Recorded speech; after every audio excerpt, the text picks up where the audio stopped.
Oh, I guess we got a new intro. Marcus, was that you? Yep, we debuted it last week. You're welcome for that, and you're welcome for the background. Oh, that's right. You were late last week. I forgot about that. I did not know we had an intro. All right, all right, all right, all right. Iraq won. All right, all right. That might have been the greatest movie of the '90s. Right. Anyway, how we doing tonight, guys? I got Dylan on my left. I got Marcus on my right. Got Rich on the bottom right. Got Jason on the bottom left. How we doing? Doing just fine. How are you? Good. Hanging in there. Yeah, they were excited to have Max Scherzer on the mound tonight, Jay. Yeah, I know. And like Dylan said backstage, Scherzer lasted only 2 innings. The Blue Jays still, on their social media accounts, haven't disclosed why they removed him, but apparently his velocity had ticked down a lot. So, I mean, hey, until they come out with an official statement, we can only assume. How bad is that Mookie Betts oblique injury going to be? Okay, well, obviously, as with the Los Angeles Dodgers, you have to take every single injury report and discussion of every injury report they say with a master grain of salt, because the Dodgers are absolutely the best organization in Major League Baseball at bullshitting the severity of their injuries. For example, if Dave Roberts comes out and says, oh, he'll be fine tomorrow, he'll be back in the cage, that actually means he'll be back in a week. If Dave says a guy's going to be back in a week, that means he's going to be back in a month. Now, to answer your question directly, so Mookie apparently was quoted on the Dodgers social media accounts this morning as saying he doesn't think it's as bad as initially believed. However, with oblique strains, I have never known an oblique strain not to be serious. These are always 3 to 4 month injuries at best. You're looking at 3 months for rest, rehab, and recuperation, and then that 4th additional month to build up some at-bats on a rehab assignment down in AAA. So, considering the Dodgers don't have a very good track record of honesty and disclosure with me when it comes to their injury reports, I'm going to say on a scale of 1 to 10 for Mookie, it's probably about a 6 or a 7. Fortunately, the Dodgers have enough depth on their roster where at this point in the season, they can go without Mookie for possibly a 2, maybe even 3 month stretch. But with that being said, I'll be surprised if Mookie comes back by the end of May. More likely he comes back probably they target middle of June, end of June, somewhere around there. Gotcha. Is it a situation where like the Dodgers are overly cautious with guys? Because I think Blake Snow could 100% have pitched earlier. I think Ohtani could have pitched. But the Dodgers don't really care about the regular season. They just care about October. Dylan, you're absolutely right. And Andrew Friedman does not care about the games in April, May, and June when he knows that the bulk of his reinforcements and his best players are going to come back in July, August, and September to get them down through that stretch run of the season. So you're absolutely right. And yeah, the Dodgers do play their injuries very close to the vest. That's, I think, one of the reasons why they BS their injury reports so much is because they don't want to give off this aura of, well, you know, we're breaking down, or, well, we don't know what we're doing with our medical staff. And more importantly, though, I think with Mookie, getting back to Mookie, what it also highlights is that, well, this Dodgers team is still very good. Guys, they're also old. You know, Mookie is past his prime. He's in his early to mid-30s. Freddie is in his mid-30s. Shohei is in his 30s, but still playing like he's in his 20s. And yeah, Teoscar's old too. He's no spring chicken anymore either. So what it's also showing us is that these guys, this core veteran group that they built their world championship team and dynasty in the making around, it's getting older. And so we only have a couple more years left of these guys with still some good serviceable baseball underneath their feet. I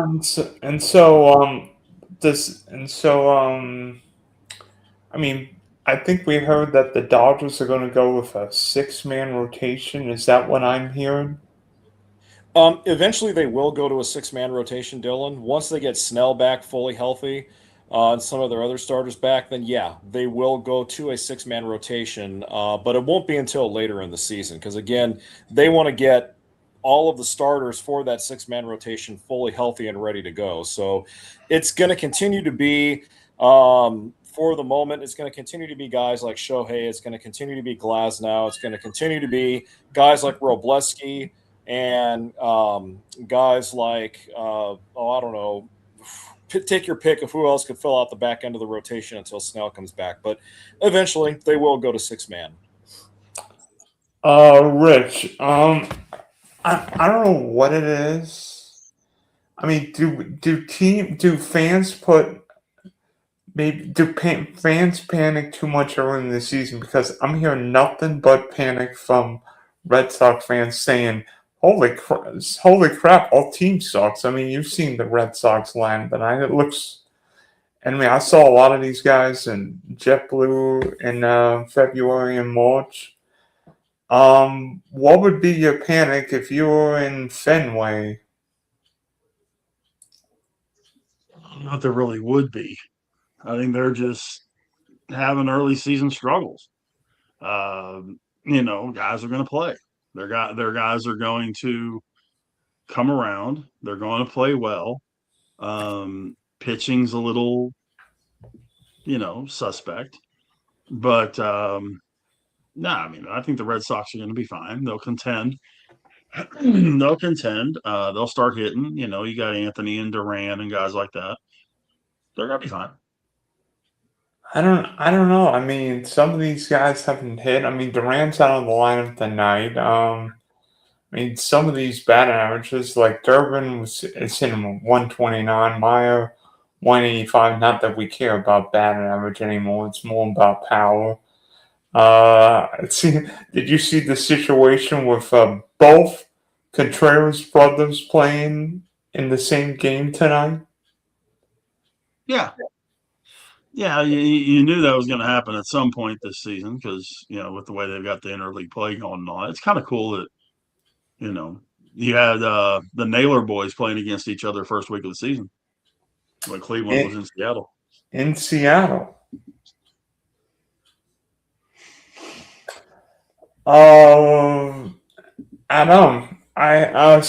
Marcus. Are you worried about Hunter Brown's injury with the Astros? Because your team doesn't have a lot of starting pitching. We'll be all right. We got some other talented pitchers that can fill in. Look at Imai, and it's only his second start against the A's. He only allowed 3 hits and 3 walks, and he had 9 strikeouts with no errors. So I'm comfortable with him. Lance, despite the loss yesterday, I mean, he only allowed 5 hits, 3 errors, 3 walks, and he had 4 strikeouts with his ERA at 6.75. So I'm going to be okay with him. The only ones I'm not too comfortable with right now is Mike Burrows or even Christian Javier needs a little work too. But, I mean, we still got some other good pitchers. I think we'll be all right. And, I mean, the good news, I mean, Yordan Alvarez looks healthy. Seen him in the outfield, which is a good sign. I think. Adam, you know what this week is in fantasy? I think it's this war between you and me, right? Yeah, my team's off to a very slow start, and I'm not into it right now. And funny thing is, you got to root against your pitcher tomorrow night. I don't really have to root against them. I mean, they're playing a tough team as it is, so. I don't know. The Padres look like they couldn't hit their way out of a wet paper bag, if you ask me. They're putting up runs right now. 5-0 tonight. Well, it's not like you're playing Paul Skeens, though. You're playing who's Bubba Chandler. Okay, Bubba's talented, but he's not Paul Skeens good. Well, no, but in Adam's defense on this one, the issue, and this is something Adam and I have talked about on our show, that I've said for quite a while was my biggest concern with this team, is the bullpen. Because Bubba was fine. Bubba pitched fine. He went 4 1/3, gave up 5 hits, struck out 4. He did walk 4, but he spread them out enough it didn't make much of a difference. But the bullpen, each of the 3 pitchers that have been out there from the bullpen have given up a couple of hits. 2 of the 3 have given up a run. You know, it doesn't help. That's the biggest problem with this team, I think, with the Pirates team. And that's what if something's going to hold them back this year, I think that's it. I mean, And the kid playing shortstop. what about the guy playing center field? I'm kidding. You better be. Although, what's he hitting right now, Adam? He went over 3 today. That means he's 1 for 12 since he came up. Jason must be excited. What happened? Dalton Rushing solo home run put the Dodgers on top of the Blue Jays 10-1 in the top of the 7th. The game's a little different than the last time those teams play in Toronto, right? Yeah, slightly different rosters for both clubs, although the Blue Jays pretty much have the nucleus of their World Series team back in this game, sort of. But I mean, there was a lot of hype for Blue Jays fans going into this one. Obviously, it was a rematch so early in the season. So suffice to say, it hasn't gone their way tonight. No. A little different when you don't have starting pitching. And guess what? Don't have starting pitching, you can't get on winning streaks. That is exactly right. But the Blue Jays, I think, will be there at the end. I don't know how good of a team they'll be this year versus last year, but I still think they're going to be there at the end. And I like their manager, John Schneider. I think Schneider is a really good manager. I think he's underrated for his ability to strategize in game. He says, screw the analytics, and he goes by his gut, and he goes by his knowledge and his wisdom. So that's what makes him a good manager. So yeah, they'll be there at the end, fighting for another spot in the playoffs. You look at 3 of the 4 teams that were in the championship series last year. All 3 of those managers are the same style. Screw the analytics, play the game the way it's supposed to be played. You know, Roberts does it that way. Dan Wilson in Seattle does it that way, and so does Schneider. Analytics are nice, but it kind of goes to the radio analogy about rating points. I've never seen a rating point by a car. I've never seen an analytic hit a baseball. I've never seen an analytic catch a baseball. Yeah. It's the guys on the field that do it. Marcus, here's an interesting question for you. Is there I don't know what it is, but like every game I see in Houston, somebody tries to hit a ball the center field and nobody can hit the ball the center field. What is it with Houston now that you got rid of Tallis Hill and now nobody can hit home runs, even though nobody could hit home runs there? The bats wasn't hot yet. I mean, they hit 5 home runs against the A's this past weekend. Well, you're playing in a minor league ballpark.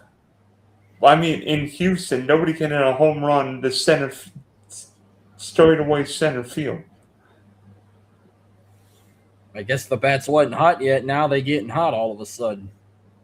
And now you're in Denver, of course. So, oh, they can hit it over there. I ain't worried about Denver. I think they can hit it there too. Yeah. Adam. Yes, sir.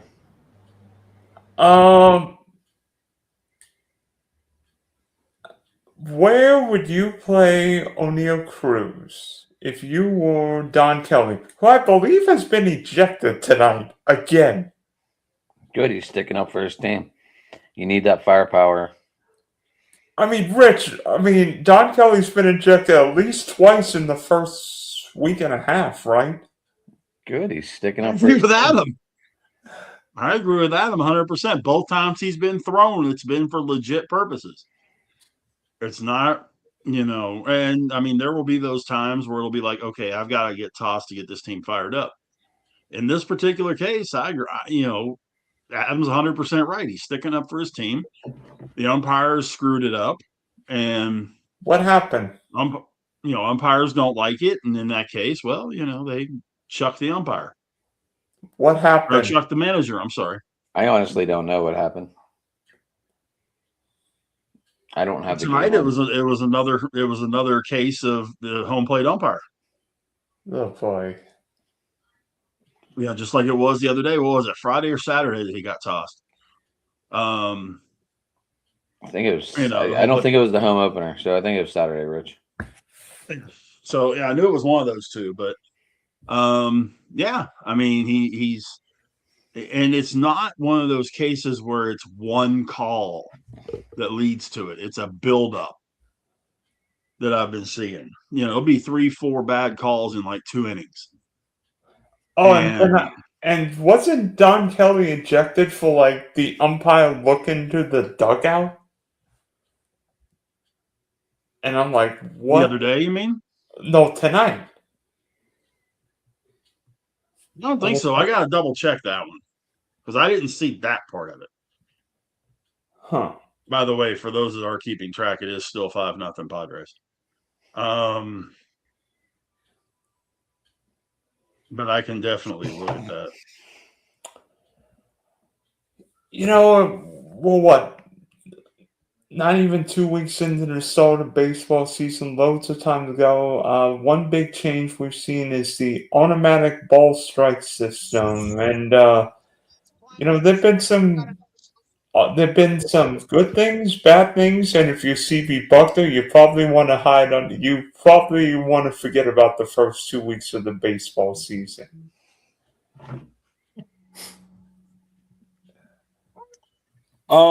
You know the ABS system, Dylan. It's going to be it's going to be an experiment all season long, and I kind of equate it to the pitch clock in a way. Even though they're both different forms of technology, when the pitch clock, I compare them because when the pitch clock first came out, all the skeptics thought, well, this is going to be the end of Major League Baseball. We're going to have so many guys getting flagged for this. We're going to have so many miscommunications, and we've seen now that the pitch clock, it's great. It's been great for the game, and it's been utilized the right way. The managers and the coaches and the players are comfortable with it now. The umpires are comfortable with it now. The ABS system is going to be the same way in that it's going to be a little rocky to begin with. But I think once the umpires get used to it, once the players and the managers and the coaches are more familiar with when to use it and at what times, I think then it will become more comfortable for everybody. Bottom line, the main arguments against it are, well, it usurps the umpire's authority for calling balls and strikes.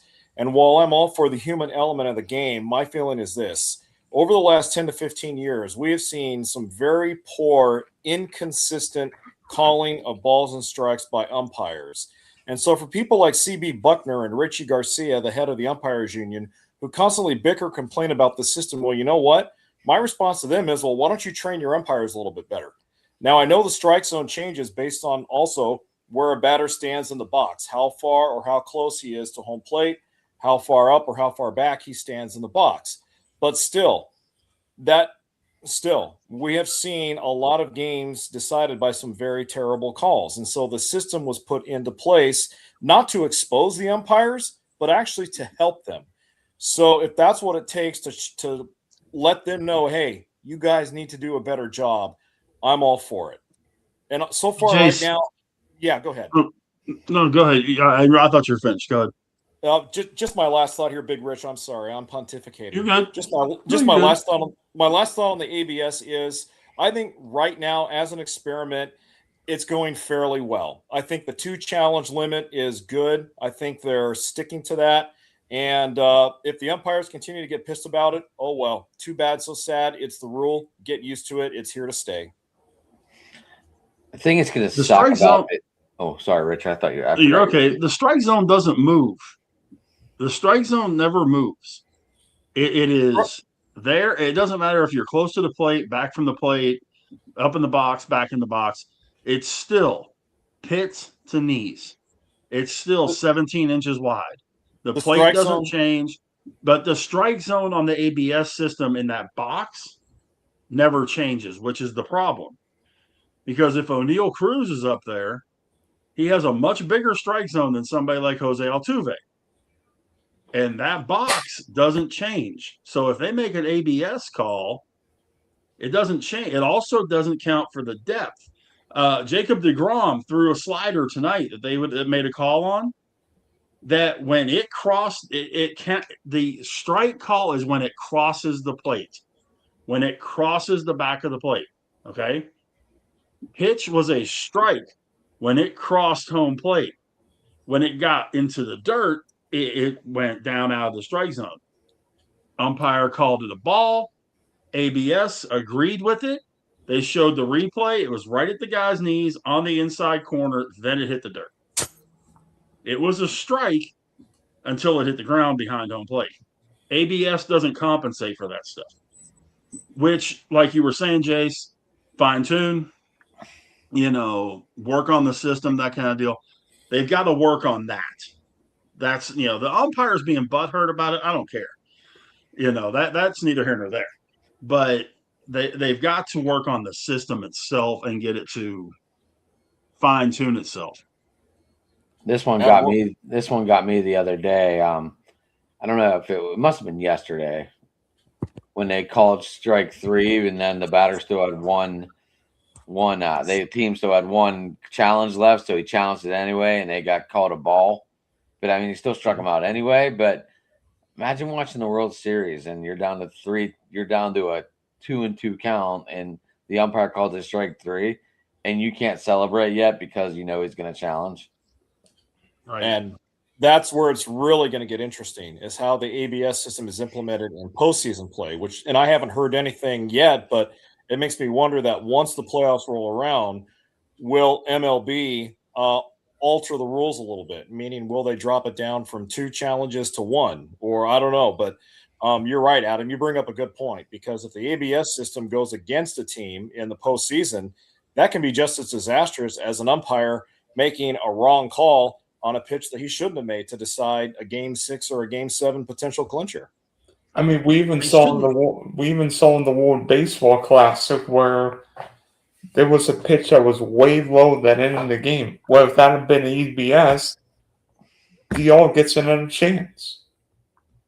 Well, but there should be no change between postseason and regular season. This stuff of changing the rules when we go to the postseason makes no sense. You play 162 games one way. They get rid of the ghost runner in extra innings. I understand this, but you play 162 games this way. It's like saying, okay, we're going to play 9 innings for 162 games, and then we're going to play 7 for the playoffs. You're completely changing everything with the way the game's played, the way the game is coached, the way it's managed, the way it's executed. You're changing all that stuff. Why? Why not just keep it? I didn't say they were going to. I just said I would be surprised if they didn't make changes to it. If they No, I know. I know you didn't. Yeah, I know you didn't. Marcus, I've got a question. What would be a strike 3 call?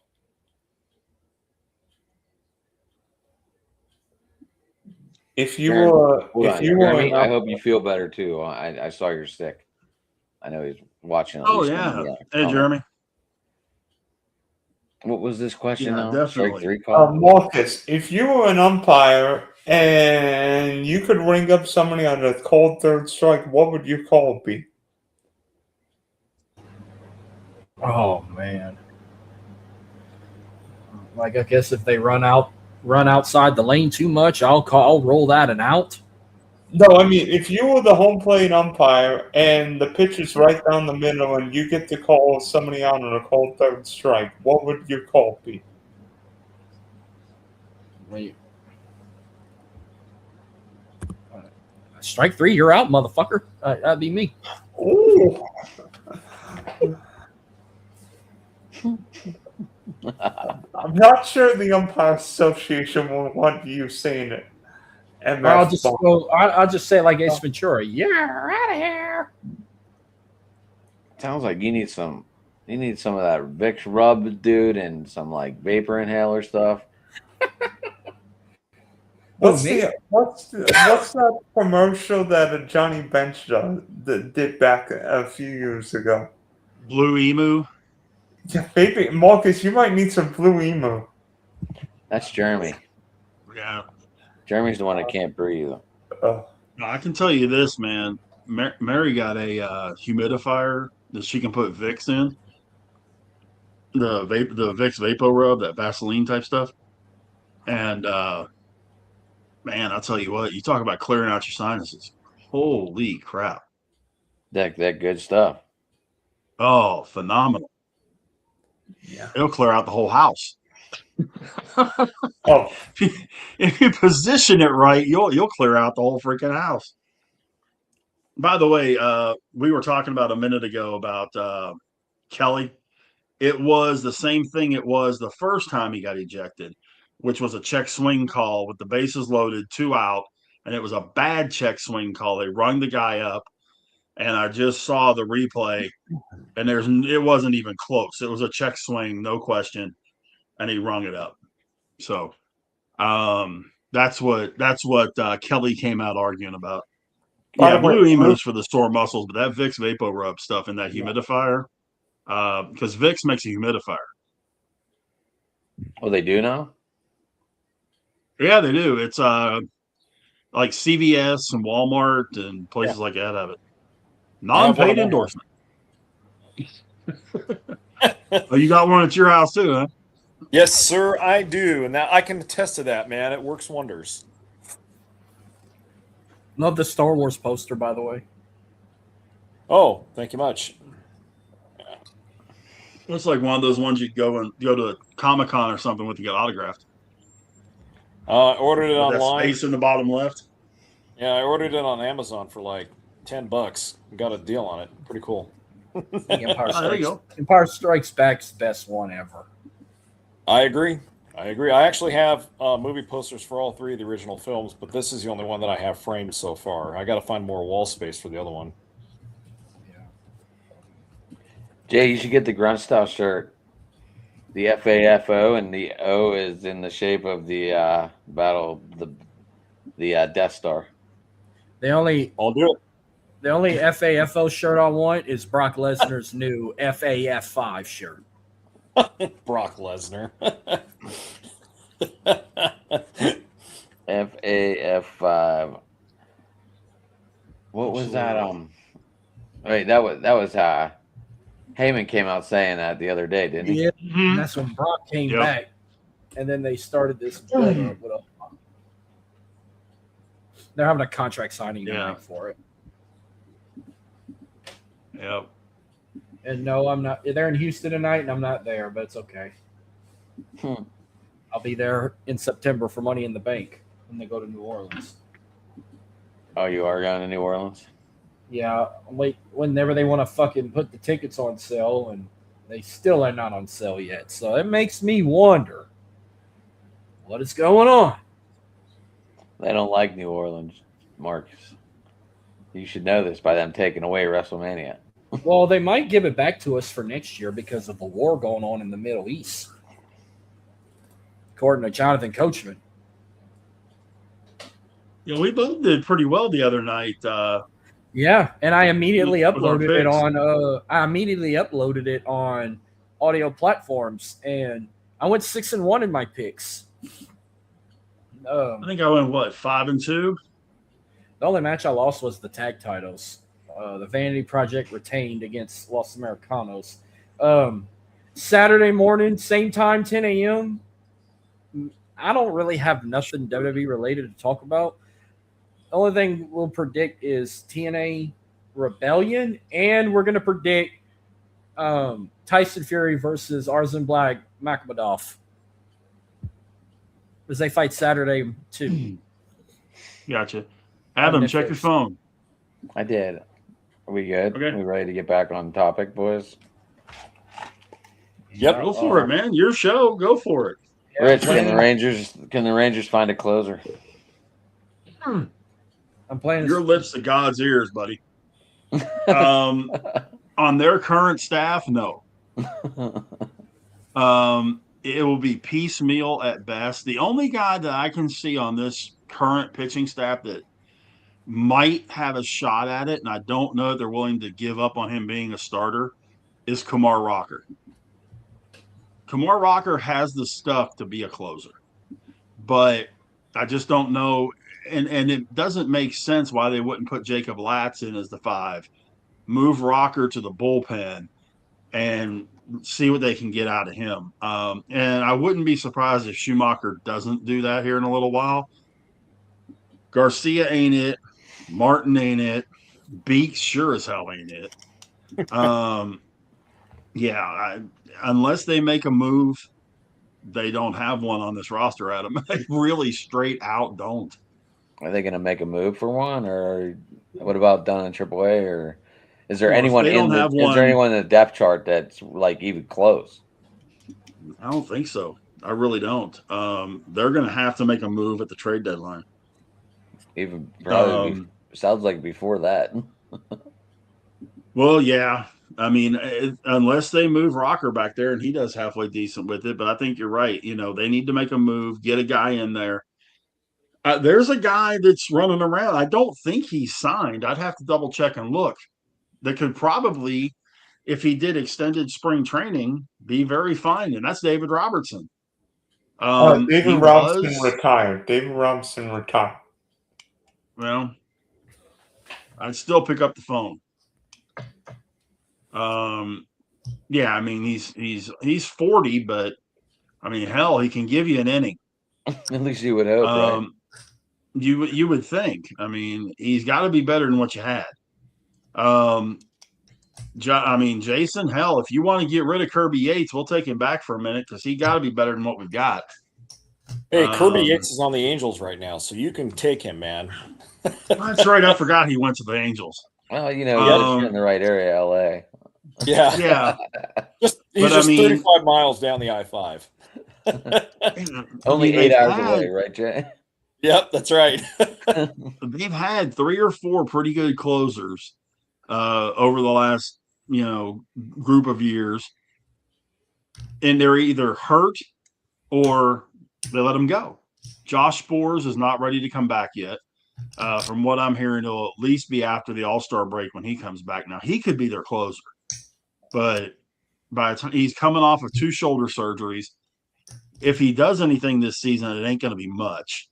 2027, he may be their closer.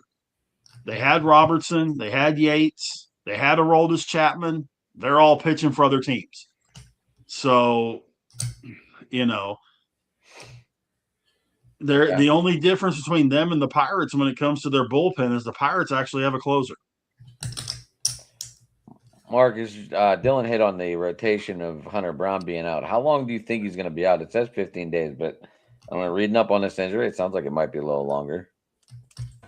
I'm just hearing about the injury. I'm trying to see what is the injury. I could probably give you an estimate, my opinion. I don't think it's the hand, huh? Hand or the shoulder? Something like, yeah, I think that's what it was. Maybe like, I'll say 2.5 weeks. The most. No more than probably it's a shoulder 10 strain. days. Shoulder strain. Which a strain is a partial tear, by the way. Those can heal up pretty quick too, but probably no more than like 2.5 weeks. Depends how serious. If it has to require surgery or not. If it don't, he could be back by the end of the month or early May. He could be back. But like I said, we still got a whole stack of pitchers. We can fill the void, Tatsuya Imai, Christian Javier, Mike Burrows, Brian Abreu, Odoku. I'll get into that later. What? I'm not naming everybody. I'm just telling you who I can name. You want Tampa Bay, Dylan, or what? What team do you want? Any. I'm giving you Tampa. Even though I'm not prepared for Tampa tonight.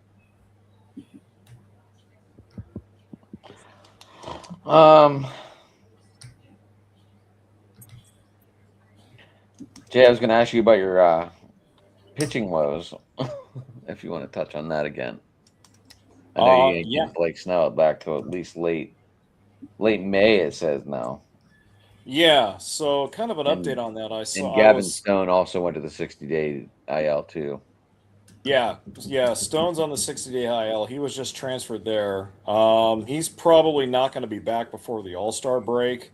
As far as Blake Snell is concerned, according to the Dodgers brass, meaning Dave Roberts and the like, they're ready to advance him to facing live hitters, but he's still in Arizona, fine-tuning a lot of things with his shoulder. So, I mean, he's making progress, but not enough to where they're going to activate him by the end of the month or even maybe the end of next month. So with Snell, it's still going to take a little bit of time.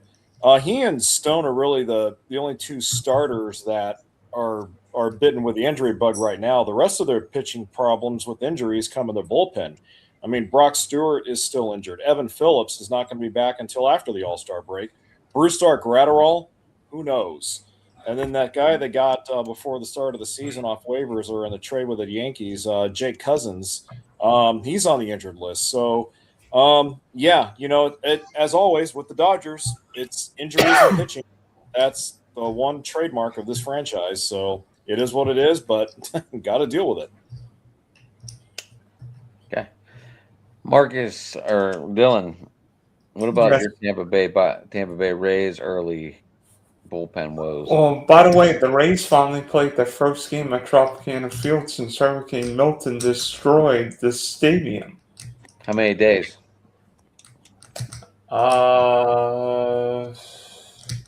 They have a roof up or it's open? It's Roof. How many days, Dylan? Since the last game played there. Has it been about a year and a half? something 560. like that. 561. Darn it! Darn it! That was Darn it! Wah, wah. No, okay. So can the bullpen recover, Dylan? There's some inconsistency in there. What are your thoughts? I mean, I think it's too early to figure out everything. Plus, we know the Rays change everything. I think the key with Tampa is just going to be keeping Shane McClanahan healthy. The offense, for whatever reason, hasn't looked great. The lineup hasn't looked great. I mean, Diaz is doing his thing. Camaro's not really hit yet, but that's going to change. It's made some bad errors at third base this year, so Jeremy, you can update us with the score if you'd like. 29-25 Michigan.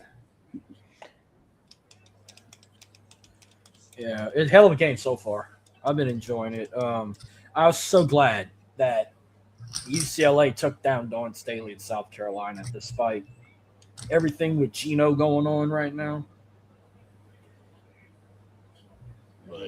So glad.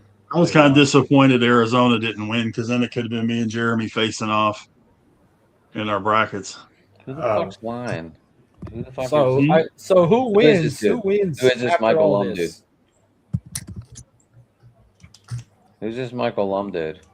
Malone coached the Nuggets when Devin won the 2023 NBA title. No, the guy in the comments. I have no idea. Oh, Is that one of my guys? I have no idea. I have no idea. Stop lying. It ain't even halftime yet. I thought it was halftime. I don't know. Anyway. Yeah, all got haters. I got some myself. Don't worry. I was just curious. I didn't know who he was. I don't know if he came into my golf streams or not yesterday or today. I don't care. You're gonna stir up the pot. Stir up the pot. Ooh, I got one for you. What you got? I want a bold prediction. Position What? player and pitcher who will be dealt by the trade deadline. Go around the room. Let me think. Marcus. What's go Detroit's first. record? I mean, are they in first place or Yeah, okay. are they tailing towards the end? I mean, if Hmm, who the let me fuck? think. Tampa's 5-5. I mean, they're 2.5 back from the Yankees, but it's early in the year. Are you talking about the Tigers? You said Detroit. Detroit's 4-5. game back from the Guardians, but this season is still young. The Astros are 6-4. Wait, and wasn't your first in question the if AL would you West. wasn't your question who Detroit would trade at the deadline? No. Name me a no. The question is, name me a bold prediction of a position player and bat who will get traded. What scenarios are we under? Of any team. It could be any team.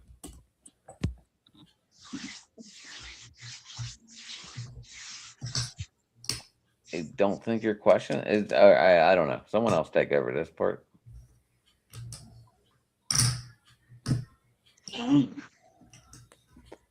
I'm asking for I scenarios. think it's on, way like, too early. It's going to be way too early to think about trade deadline stuff, but That's why I was asking. we just for got to see what's records. going to happen. That's why I was asking for record scenarios. I mean, hypothetically, I've got Scenarios, it's hard to put. I've got two in mind. I think there's a very good chance Sandy Alcantara is going to be on the move because, he's been great to start the year. Complete game shutouts. Sure was against the pitiful White Sox, but you know what? Shutouts are shutouts. And if Sandy's healthy, I think he'd be a really interesting game 1, game 2 starter. Goes deep in games. I mean, how would you look in Toronto right now? Well, How do you look- but Miami's already said he's not. I mean, he's Miami's been on not trading there's him. been teams making offers for him the last 3 years. 4 And years. they've said he's not in trade. He's not open. He's not going to be traded. They're building the team around him. I don't They need think him working Contreras with going guys like anywhere. Yuri Perez and guys like that. I think Contreras is the voice of that locker room right now. They're doing. I don't remember who it was that said it last season. It was one of this group on open mic. One of our guys. For some reason, Rav's sticking in my head, but I may be wrong. No, I think That he was Miami talking about it. That Miami was just taking the team and building it the way it's supposed to be built as a young team from the absolute beginning, getting one centerpiece in Alcantara and building off of that and just taking all these young kids and letting them make mistakes and all that. And as they're growing, they're getting better. And that's what's happening. That's exactly what's happening. And they very well might scare the wild card this year. By the way, it is Michigan 33, UConn 29 at recess. Rich, I agree 2.6 with seconds you. left at the half. I agree Say with again, you. Adam? I agree with you. I think Contreras is not going anywhere, and with the way if they can keep playing as a gelled team, they're going to make the playoffs. Especially if Stowers can start hitting. Well, Oh, Stowers yeah. was hurt. I don't know what you guys think, man. Kyle Stowers can play. So can Owen Casey. That was a good move. That was a real good move. For both teams, the Cabrera was great for the Cubs against the Guardians yesterday. By the way, I think position player wise, I think Byron Buxton's going to get moved because Twins don't have, and because literally the Twins are dead. I mean, and Byron Buxton. I mean, I don't know about you, Jason, but Byron Buxton looks pretty decent in LA, if you ask me. Buxton won't go to LA. I mean, with Tucker and right and Pajas in center and Teo in left, unless that outfield gets depleted by injuries and those guys miss significant time, he's not going anywhere. And the Dodgers have a wealth of outfield prospects at AAA that they can call up in case of a lot of injuries. I mean, James Tibbs right now is raking down at AAA Oklahoma City. Zach Earhart is playing really well right now, hitting the ball real well. Pittsburgh Pirate legend Jack Sawinski, Big Rich, he's there also. Good. So I Yeah. hope Teddy he goes bears? 40-40 for you guys. I hope he goes 40-40 for you guys.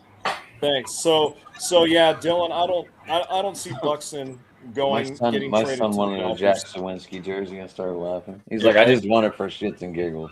I mean, I agree Buxton would look great in Dodger blue, but just the makeup of their roster, they don't need him when they have all that depth, especially down at AAA.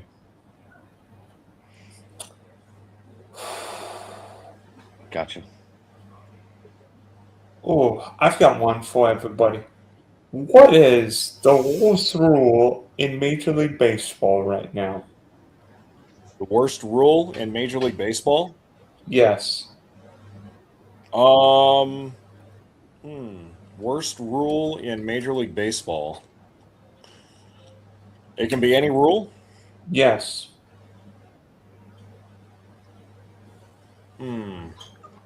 I'd have to give that some more thought. Somebody else want to go first?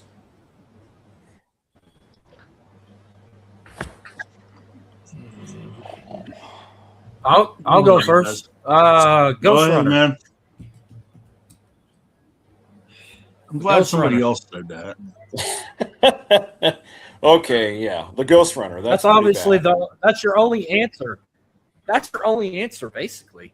It's so dumb. If I can add anything extra, the pitching clock's I mean, I didn't like the pitching clock at first, but now it's like I don't mind it because they don't take forever to throw the damn ball. But I feel like you should give them more than 30 seconds. Give them like at least 60 minute to throw the ball, so they're not rushed and under pressure. But other than that, yeah, the Ghost Runner is the number one thing for me. I wouldn't give him that long, but I think it's stupid that you can only throw over to first or throw to a base twice. It's just a stupid rule. Right, because now they're getting that pure jump on that third. And after 2 attempts, that is the dumbest rule. I would love That to know is- you. Well, while everyone else goes across the screen, I would love to know the dumbest rule in the NFL. I don't even Well, see I have- that one. I have. That's easy. That's the easiest question you could have possibly asked, Haas. Let me guess. The Kick- rule that the you kickoff can't rule? breathe on the quarterback. No, the rule that you can't breathe on the quarterback without getting a flag. I've got one in terms of a bad baseball rule. How about the baseline rule? Which baseline rule? Down heading to first. Again, which baseline rule? The fact that you have to stay between the lines whenever you're on a bunt, or the fact of making the turn at first, or which baseline rule? Or trying to avoid a tag, or maybe even just staying within 3 feet of the bases and a rundown. I mean, there are too many confusions. Well, and see, the 3-foot rule is actually a misnomer. That's not the way the rule is written in Major League Baseball. The rule is written that it is an arm's reach. You cannot go more than an arm's reach either side of the baseline. So where the fielder is looked at as the baseline. You cannot go more than an arm's reach outside the fielder and still be considered in the baseline. Not necessarily 3 feet. But it is a dumb rule. Oh my gosh. Rich, who was our third baseman before Key Brian Hayes? Triolo? No. Before Key Brian? Yeah. We gotten that rundown from second to third. And he definitely ran out of the baseline, but they called him safe. Oh, crap. Yeah, that's what I said, crap. And I don't want to research it because I want my brain to think a little bit. Join us Wednesday. We'll come up with the answer by Wednesday. Okay. Dude, I cannot remember his name for the life of me. That was 20. I didn't know we had a It had to have 20 been like law. 2016. Adam, do you want an update on the scores tonight?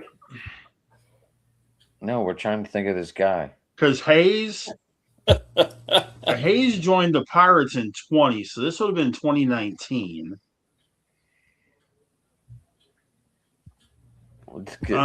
Jay, do you remember that play? No, not really. Sorry. Wow. Oh, yeah, I think this one I have to Colin Moran No. or Jung Ho Kong. Jung Ho Gong, I think, was their starter at third base coming out of spring training, but I don't think he held the position for the whole season. Right? Didn't he get the DUI? Didn't he get the DUI early in the season or something? I think so. And then No, Colin are you Moran thinking? took Are you thinking of the Korean guy? No. I just said his Jung name. Ho Kong, yeah. But no, when he got arrested and they cut him loose, Colin Moran took over at third. That The was legendary. that was the guy with the big beard. Yeah. Mhm. Yeah, that Fit was in- Colin Moran. Yeah. He fit in well at the Pirate, but that wasn't Colin Moran that got in that rundown. Maybe he didn't play third. It would have been Adam Frazier that was in that rundown.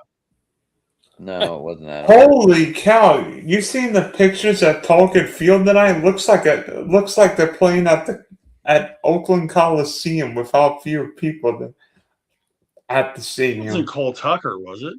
Or Kevin Newman? No. Excuse me. No, I'm researching it.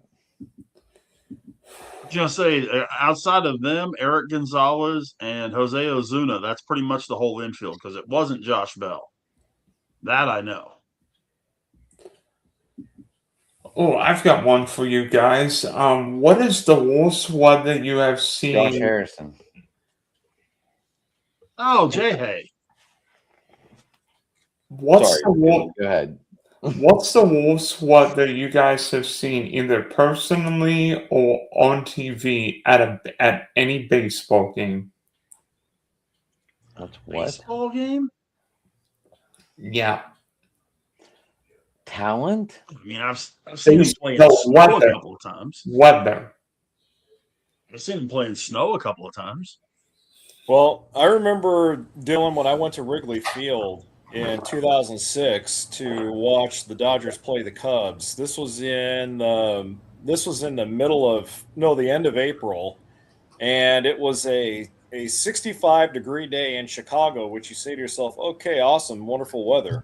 But the freaking wind chill that came in off Lake Michigan was like negative 5 fucking degrees. And of course, me being from California, I wore my shorts and a t-shirt and my Dodger hat, so I was freezing my nuts off by the third inning. Did you buy a Cubs sweatshirt, Jay? Did you break down? Did you buy a Cubs sweatshirt? I did. I bought a hoodie, baby. But no, seriously, it was a beautiful sunny day at Wrigley, 65 degrees, but the wind chill was so freaking cold that within 3 minutes after the game started, everybody bundled up. These Cubs fans next to me are laughing their butts off because they knew I wasn't from Chicago, and so that was the worst weather I ever experienced in terms of cold. So that's my story. Marcus, what's the worst weather you have seen, whether personally or on TV? Personally, well, shockingly, I have never, and the mark means ever, attended a baseball game in the rain, shockingly. I've been to cold games at the start of February, only for college baseball. I don't ever really have to worry about Astro games because we have a roof, but the worst game I've ever been to weather-wise, I went down to Corpus while I was on vacation, and I went to the iconic, historic Whataburger Field to go to my first minor league game. I watched the Corpus Christi Hooks play El Paso, which I forgot what their team name was. It was a Snake or something. The game started, I think it's 7:30, 7:40, and this is South Texas now. Have you ever been to, I don't know who's got the worst weather in Texas when it comes to heat. West or south, they're pretty much the same to me. It was 104 degrees at the first pitch. And by the time the moonlight hit, the lowest it got was 85 degrees. So that was the hottest baseball game I've ever attended in my life. And Rich can tell you all about weather in South Texas. Yeah. Yeah. He said that yeah, it sucks. I don't know what's worse, Yeah. West Texas or South. They're pretty much the same to me. Jay, I did the same thing You're right. for a Cleveland game as you did. I had to buy a Cleveland sweatshirt, which I didn't mind, but Well, see, we got lucky on ours. I think I told this story on open mic, so pardon me if you guys have heard this before. My wife and I's anniversary, and one of her favorite players of all time is Yu Darvish. So the Cubs were playing the Rangers opening series in Arlington on our anniversary weekend. So we went to Shreveport, did, the usual casino thing out there because you can't do that in Texas. Went and did that Friday. And then Saturday we were driving in. It's about a 4.5 hour drive to Arlington for the game. And it was nice weather when we left and everything. We didn't really bring a whole lot of stuff with us, but it is March in Texas, right? If you don't like the weather, wait half an hour. So I had gotten us really good seats. I don't know how I lucked out into them. They were like 9th row up off the field, right behind home plate. Got them for like $80 on StubHub, $80-$90. And we get out there, and it's about 50 degrees, and the wind is blowing straight over the center field wall, coming straight over home plate. We're freezing our butts off. I had a jacket that I had brought with me. My wife didn't. So we're talking about going to the gift shop, right? So we end up going to the gift shop, find the thickest hoodie possible to get for her. And we sat there for like 2 innings. And fortunately, with the Rangers at that time, you got tickets to this. When you got tickets in that level, you also had access to this thing called the Jack Daniels 07 Club. And we went in there and watched the rest of the game in the warm comfort of the club up there, because we weren't dealing with that crap anymore. But they had a crowd of several, because you could literally, you could watch the frostbite just rolling around the stadium. So yeah, I fully understand what you guys are saying. Adam. Frostbite in South Texas. Well, this was in Arlington. That's North Texas. Yeah, I guess you got to understand something, guys. In Texas, you can have all 4 seasons in the same day. Do you remember the game in Cleveland? I think it was 2020 where they had all kinds of weather.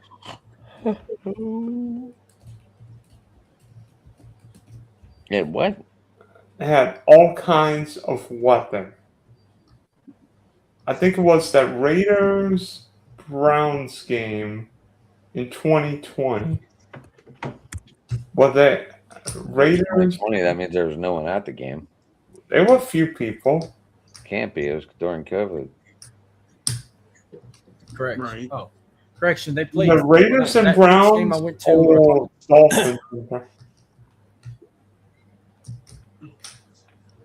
It was windy. Anybody remember the Steelers-Dolphins game? I think it was 1918, something like that. I was at that game. 2007. When the hurricane hit and it was like 6 inches of rain on the turf. That was 2007. Monday Night Mud. That was in Pittsburgh. And ended up, what was it, 3-0 or 6-0 or something like that? That's where the ball got stuck on a punt, right? Yeah. Yep. Hit the ground. Lowest scoring Monday night game in history.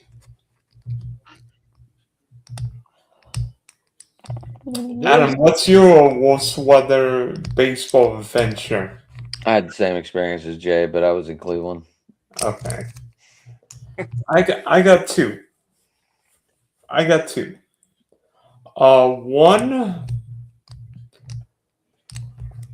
One where literally it was like 55, 60 degrees, and I was stupid enough not to wear a jacket, and we have our windows open at JetBlue, and that wind was blowing in, and we could feel it.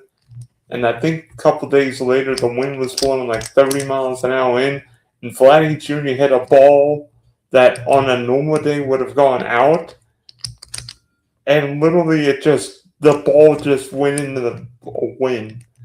And then this past March,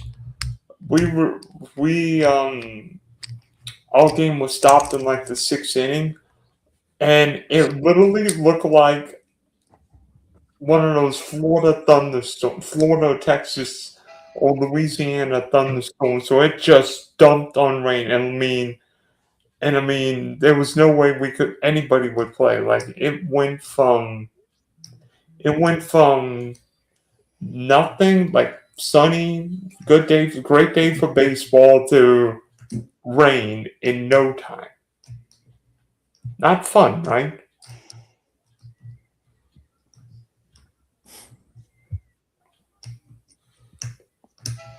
Right.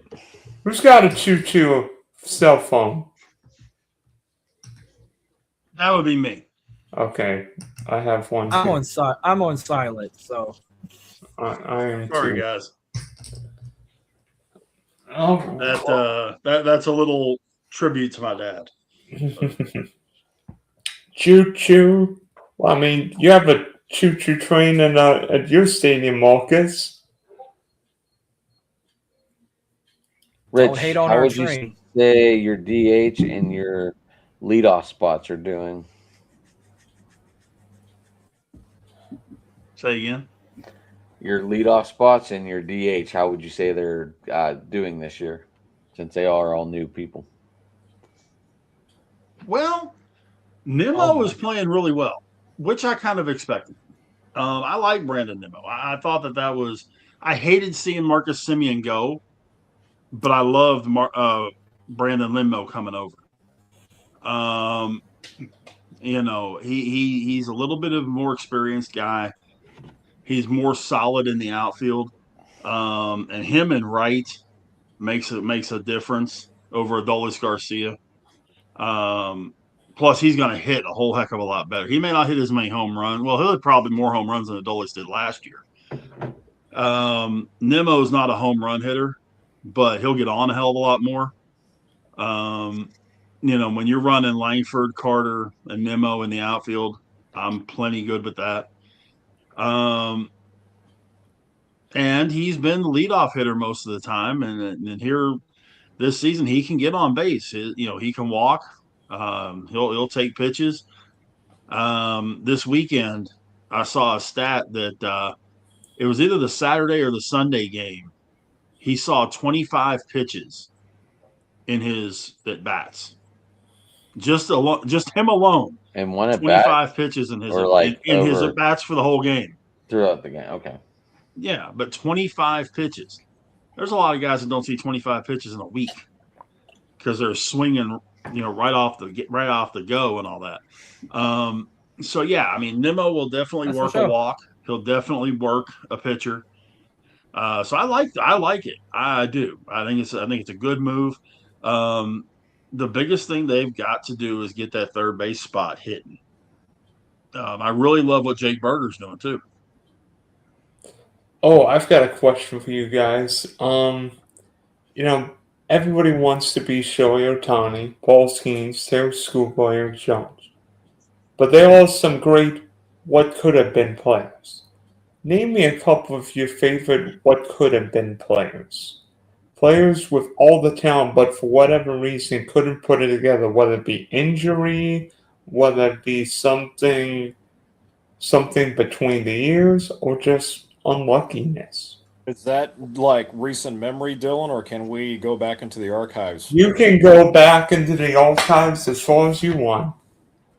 I'm going to start off this one. I seem to recall back, I think it was in 1990, when the Atlanta Braves passed on drafting a pitcher by the name of Todd Van Poppel, who was later selected by the then Oakland Athletics in that draft.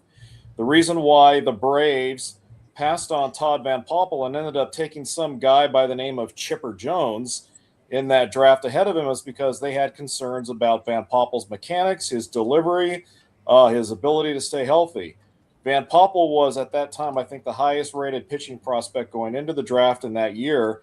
And even though Van Poppel was able to salvage some of his career by becoming a fairly serviceable middle relief arm toward Rich with your Texas Rangers, especially in the middle stages to end stages of his career, he never turned out to be the next Nolan Ryan. He never turned out to be the next J.R. Richard. And all Chipper Jones did was become one of the top 5 greatest switch hitters in the history of baseball and move himself on to the Hall of Fame. And Stan Kasten even went on record as saying, look, we believed in Van Poppel, but we had serious concerns about him, and that's why we didn't draft him. And sure enough, it just never worked out. So Van Poppel had all that talent, but it just couldn't harness, and he ended up becoming one of the biggest draft busts in history. Go ahead, Rich. I can footnote that. He went to Arlington Martin High School. Okay. He graduated 2 years after me. I played against him in high school. You just dated yourself, Big Rich. Played against him in high school. We were the only team in the district to beat him his sophomore year. No kidding. Yeah, we were. I mean, when it was high school ball, he threw cheese. I do have a hit off of him. A couple of our guys owned him, to be perfectly honest. No kidding. Yeah, we had a couple of guys that just owned him. Our shortstop, a guy named Jason Agee, I think he hit like 600, but he was one of those slap hitters. Yeah, he just drop one over the shortstop's head, or that kind of thing, and he flew. So there was no, if he hit it on the ground, you weren't throwing him out. But yeah, and all the talk was, he was going to be the number 1 pick. He was going to be this, and his head went, which was another of the reasons why the Braves didn't take him too, because his head was bigger than the stadium. And when he got drafted by Oakland, I mean, and then they bring him up too fast, blows his arm. Yep. Yeah, you're right. That's a big what we had. I had 2 what could have beens in my area, because right across Highway 360 at South Grand Prairie High School was a kid that wore number 34 for the Chicago Cubs named Kerry Wood, who struck out 20 in a game. Never played against him. I was already out. He came in as a freshman the year after I graduated. But yeah, Kerry Wood's another one, man. All the talent in the world, threw awesome cheese. Yep. But the injuries got him, and Mark Pryor both. Just imagine what the Cubs staff could have been like if those 2 guys would have stayed healthy. And Mark Pryor is a legend in SoCal baseball because he's from Lomita in Southern California, was dominant at USC. And and Big Rich, I remember watching Kerry Wood's introductory game, that 20 strikeout game, and I thought that was just going to be the cherry on the icing. So, and I got to say, the shoulder injuries, I feel bad for Kerry, because he really could have been one of the greats, but he just couldn't stay healthy and could just never recover. The worst part of it is he was the exact opposite kid of Todd Van Poppel. When it came to the attitude and that kind of stuff, he was super, super mellow. He was real unassuming. He went out there, he worked hard. He did everything he could, and it broke his heart. It really did. Because you would see him working out with South Grand Prairie's baseball team when he was doing his rehab and all that kind of deal. Yeah. And you could just see it was breaking his heart. It really was. Man, that sucks. So that's mine, Dylan. What's yours? Marcus. Okay. Do you want to hear the what if from my team, a heartbreaking what if, or top shelf what if? All of the above if need be. Ken Griffey Jr., if he would have stayed healthy. Probably hitting 800 home runs. Yeah. Now, That's all I gotta say. I know he had some issues, but heartbreaking. What if this is like if it was around my time? Because I had potential in this guy to be something, but he tragically passed away at such a young age. Jose Fernandez for the Marlins. Ooh. Oh, good one. Good one. I was actually Yeah. I was actually on the East Coast when he died. In that boat And then accident. last but not least, Houston Astros legend who his career got short due to a stroke, and unfortunately, J.R. he died Richard? on my birthday 5 years ago. J.R. Richard.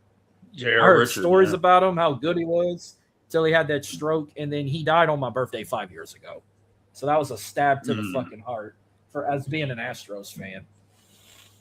And at least he's in the Hall of Fame. I wish they need to retire his jersey, but they never did. Yeah, Well, J.R. and he Richard. became a college pitching coach later on in he's his a life Louisiana- because And he's Yeah. a Louisiana native. he He's from was the pitching coach for Texas State, and we're sitting up in the booth one night. They were at Baylor, and our play-by-play guy, he looks at me and he goes, "Why does this guy looking in the dugout look so familiar?" I said, "What are you talking about?" And they showed the on the Baylor Vision thing on the jumbotron, and they were shooting in the dugout, and I said, "Well, it's real simple. It's because it's J.R. Richard."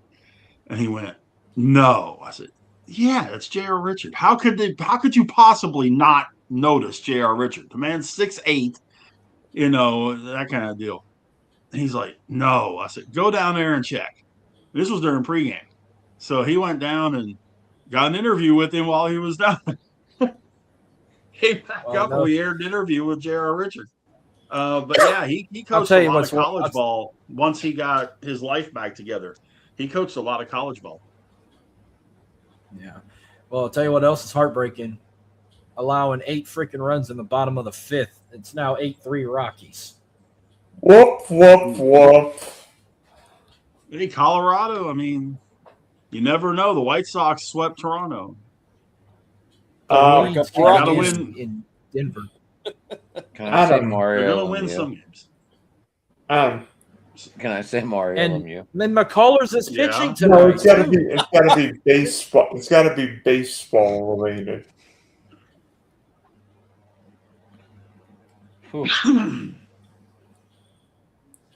Well, I do have to fly. That's guys. my 3 right there. Well, y'all have anything on Suarez? I mean, he was 24 when he died. Who's that now? Jose Suarez from the Marlins. I mean, Fernandez. Not Fernandez. Oh, Jose I'm Fernandez talking was going to about be a Suarez. stud, Yeah, Jose dude. Fernandez. I've got 3 or 4. I've got 3 or 4. Marcus stole one of mine, but Tony Conigliaro, youngest guy to ever hit 100 home runs when he did so, I think would have been probably one of these 400 or 500 home run guys until he was hit by the pitch. Never really the same. I've got an interesting one for you. How about Lyman Bostic, the Angel outfielder who was murdered? I think in 77 or 78. I don't know what year it was. 78. 78, thank you. Let me think. This is actually a very personal story to me because our family was friends with him. But Rick Ankiel. Wild thing. I mean, Never seen when Rick Ankiel pitched for the Cardinals, he was filthy in 2000. It looked like he'd be the next great lefty, and then he couldn't throw the ball to the catcher. I mean, the weirdest thing I've ever seen. And then came back 6-7 years later. In fact, we went to a game in 2008, I think it was, and Ankiel walked off the Cubs. And we were wearing Ankiel shirts. I brought an Ankiel sign. It was crazy. And Cardinals Cup game, so have to do in front of the Cub fans, right? Right. I mean, and I mean, it's crazy how even as time flies, you wonder how things change. You wonder whether the good Lord just keeps everybody healthy. You know, what if Don Mattingly or Dale Murphy stay healthy? Those guys probably end up in the Hall of Fame, and I mean, maybe they do, and maybe they do anyway. But we'll see. Hey, All right. Dylan, I'm gonna have to jet out of here. Sorry. Yeah, we're gonna wrap it up, boys. All right, okay. Good Jack, So, guys. for Jason, Adam, Markets, and Big Rich, this is Big D signing off on Fan Chat. I was almost going to say Fat Chat in the Diamond. Fans Chat in the Diamond. Tune in tomorrow for Open Sports Mic, Adam and Rich's show, and I think Marcus got about 150 shows coming out this week. We need to do an NFL, a Drive to the Top production mock draft soon, guys. I only have 2 shows this week. And for those who are That's it. just tuning in, we are the Misfit Managers right here on Fans of the Diamond. All right. We I even Catch made you a guys logo later. for that.